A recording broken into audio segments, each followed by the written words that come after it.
नमस्कार दोस्तों, आप सबका स्वागत है इस ऑनलाइन क्लासेज में। और साथियों, आज हम पढ़ने जा रहे हैं बीएड प्रथम वर्ष को लेकर। और बीएड प्रथम वर्ष के अंतर्गत आज का जो हमारा शिक्षण विषय है वह है हिंदी का शिक्षण शास्त्र को लेकर। हिंदी के शिक्षण शास्त्र के अंतर्गत हम जिस इकाई का अध्ययन करने जा रहे हैं वह इकाई है तृतीय। हिंदी शिक्षण के आधारभूत कौशल, सूत्र तथा अन्य विषयों से संबंध। ये जो तृतीय इकाई है ये हिंदी भाषा की जो आधारभूत कौशल उनके बारे में भी बताएगी।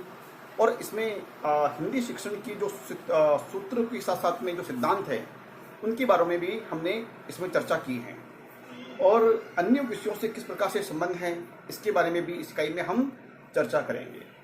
तो आज का हमारा जो प्रकरण है वह प्रकरण है जो शिक्षण सूत्र हैं जो हमने हिंदी में पढ़े हैं। प्रत्येक भाषा के अपने शिक्षण सूत्र होते हैं और भाषा के जो शिक्षण सूत्र होते हैं वो भाषा शिक्षण में किस प्रकार से उनका उपयोग किया जाता है, प्रयोग किया जाता है और उनका शिक्षण सूत्रों का प्रयोग शिक्षण में करने पर हमें किस प्रकार का लाभ प्राप्त होता है। तो आइए उसके बारे में हम आज इस प्रकरण के माध्यम से चर्चा करते हैं। तो साथियों, सबसे पहला जो बिंदु यहाँ पर मैंने जो दिया है वह बिंदु यहाँ पर है शिक्षण सूत्रों का प्रयोग अध्यापक द्वारा सावधानी पूर्वक करना चाहिए। साथियों, बिल्कुल महत्वपूर्ण बिंदु सबसे पहले यह है कि अध्यापक का इस बारे में एक अनुभव होना अति आवश्यक है। साथ में अध्यापक का जो मैं ये कहना चाहूँगा कि अध्यापक की जो विचारधारा है वो बाल केंद्रितता पर आधारित होनी चाहिए। तभी वो इन शिक्षण सूत्रों और मनोवैज्ञानिकता की और उसका दृष्टिकोण भी होना चाहिए। क्योंकि जब बाल केंद्रित शिक्षा के बारे में या छात्रों की सीखने सिखाने संबंधी आवश्यकताएं कौन कौन सी हैं, जब तक उनकी आवश्यकताओं के बारे में शिक्षक को पता नहीं होगा तो वो इन शिक्षण सूत्रों का सफलतापूर्वक उपयोग नहीं कर सकता है। इसलिए शिक्षण सूत्रों का उपयोग हम यदि सफलतापूर्वक नहीं कर पाते हैं तो कई बार इनका एक प्रतिकूल प्रभाव भी पड़ता है, जिससे शिक्षण प्रक्रिया न केवल असफल रहती है बल्कि छात्रों का सीखने सिखाने संबंधी जो रोचकता है वो भी समाप्त हो जाती है। तो साथियों, इस तरह से हम मान सकते हैं कि शिक्षक को इनका उपयोग बहुत ही सावधानीपूर्वक करना चाहिए। अगला बिंदु साथियों हमारे समक्ष है, वह बिंदु है शिक्षण सूत्रों के माध्यम से विषय वस्तु ठीक प्रकार से छात्रों को समझ में आ जाती है तथा समय भी कम लगता है। छात्रों, जब हम छात्रों को कक्षा कक्षीय वातावरण में जब हम उनको सीखने सिखाने की प्रक्रिया के दौरान जब हम शिक्षण करवा रहे हैं तो ऐसी प्रक्रिया में क्या होता है कि जो हमारा पाठ्यक्रम है, जो हमारी पाठ्य वस्तु है, उनको हमने अपने एक दैनिक जो शिक्षण योजना है उसके अनुसार विभाजित किया है। तो उन उद्देश्यों की प्राप्ति के लिए हमने उद्देश्य तय किए हैं मासिक रूप में, साप्ताहिक रूप में, पाक्षिक रूप में और प्रतिदिन के हिसाब से भी। तो उनमें हमें शिक्षण उद्देश्यों की प्राप्ति होनी चाहिए। तो उनके लिए हम पाठ्य वस्तु को छोटे छोटे खंडों में विभाजित करते हैं। तो उन विभाजन के दौरान हम पाठ्य वस्तु को बालकों को एक खेल की गतिविधि के आधार से या अनेक प्रकार की गतिविधियों से आधारित शिक्षण प्रक्रिया को आयोजित करते हैं और प्रत्येक छात्र या समूह के अनुसार हम उस प्रक्रिया को कक्षा में आयोजित करने का प्रयास करते हैं। तो ऐसी स्थिति में क्या होता है कि बालकों को पाठ्य वस्तु एक बिल्कुल ठीक प्रकार से एक कह सकते हैं कि अच्छी तरह से उनको समझ में आ जाती है। भले वो पाठ्य वस्तु कितनी ही कठिन क्यों ना हो, एक छोटे खंडों में विभाजित करके और गतिविधि आधारित है तो वो निश्चित रूप से बालकों को रुचि के अनुसार होगी और बालकों को वो प्रभावित करेगी। उसके बाद में छोटे छोटे खंडों में विभाजित करने के बाद में उसका जो एक शिक्षण प्रक्रिया है वो बालकों को समझ में भी आ जाएगी और ये इस प्रक्रिया के दौरान हमें समय की बचत भी होगी, समय भी कम लगेगा। अगला बिंदु साथियों, अगला बिंदु है शिक्षण सूत्रों का उपयोग भाषा शिक्षण को प्रभावी बनाता है। बिल्कुल साथियों, शिक्षण सूत्र का उपयोग न केवल भाषा को, मैं तो ये कहूँगा कि सभी विषयों की शिक्षण में यदि इन शिक्षण सूत्रों को अपनी विवेक के अनुसार, अपनी बुद्धि या बौद्धिक क्षमता और अपने अनुभवों के आधार पर इनका उपयोग किया जाए तो निश्चित रूप से हमारी शिक्षण प्रक्रिया सफल तो होती है। तो बात रही भाषा शिक्षण की, तो भाषा शिक्षण में हम ये कहना चाहेंगे कि भाषा शिक्षण में यदि हम इन शिक्षण सूत्रों का उपयोग करते हैं तो कहीं ना कहीं हमारे भाषा शिक्षण कैसा होगा, बहुत ही प्रभावशाली होगा। बालकों की वो सीखने सिखाने की प्रक्रिया या बालकों को समझने की प्रक्रिया में वो एक प्रभाव उत्पन्न करेगा।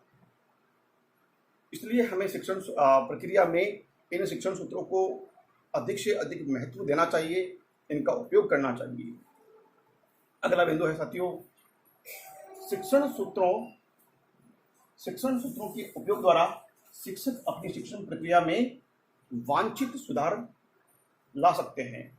साथियों, कई बार ये होता है कि शिक्षक शिक्षण तो करवाते हैं लेकिन वो प्रक्रिया उतनी सफल नहीं हो पाती है, या फिर उनकी जो शिक्षण विधि है उनमें कहीं ना कहीं कमी हो सकती है।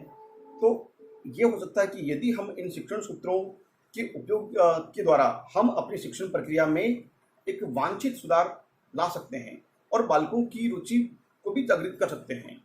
बालकों का जो शिक्षण के प्रति जो उबाऊपन हो जाता है वो भी दूर हो सकता है और बालक हमारे शिक्षण में अधिक से अधिक रुचि लेकर सीख पाएंगे। इसलिए ये बालकों में शिक्षण प्रक्रिया को एक सुधार लाकर और शिक्षण की प्रक्रिया में भी एक वांछित परिवर्तन लाकर बालकों को सीखने सिखाने में काफ़ी मददगार है। अगला जो बिंदु है यहाँ पर, शिक्षण सूत्र बाल मनोविज्ञान पर आधारित होते हैं।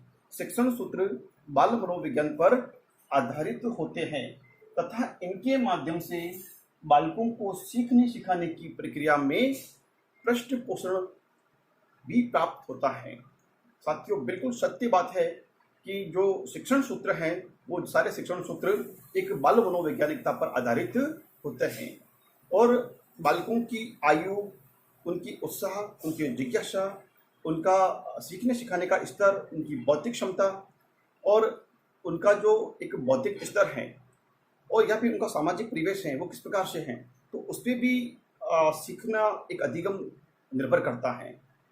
तो ये होता है कि शिक्षण सूत्र बाल मनोविज्ञान पर आधारित होते हैं कि किस आयु विशेष की बालक कितना किस प्रकार की मतलब भाषा शैली को या किस प्रकार की भाषा से जुड़ी हुई विधाओं को समझ सकते हैं, या उनके लिए हम कौन कौन सी ऐसी शैलियाँ या शिक्षण विधियों का उपयोग करें तो उनके लिए ज़्यादा उपयुक्त और सर्वग्राह्य होगा। तो इस सूत्रों का उपयोग करने से हम अपने बाल मनोविज्ञान पर आधारित शिक्षण विधियों का उपयोग करके शिक्षण को और अधिक प्रभावी और रोचक बना सकते हैं।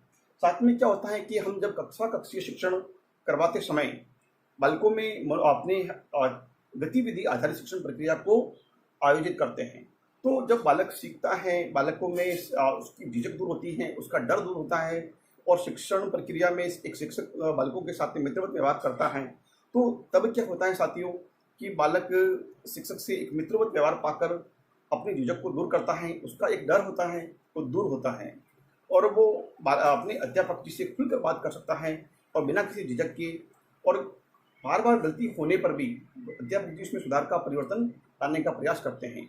तो बालक को जब थोड़ा बहुत गलती भी करता है लेकिन उसको शिक्षक के द्वारा पूरी तरह से उसे पृष्ठपोषण मिलता है। जब पृष्ठपोषण मिलता है तो बालक निश्चित रूप से जो पुनः जो उस कार्य की प्रयास करता है या अभ्यास करता है तो निश्चित रूप से उसमें काफ़ी मात्रा में सुधार मिलता है और उस सुधार के द्वारा वो और अधिक परिश्रम करता है।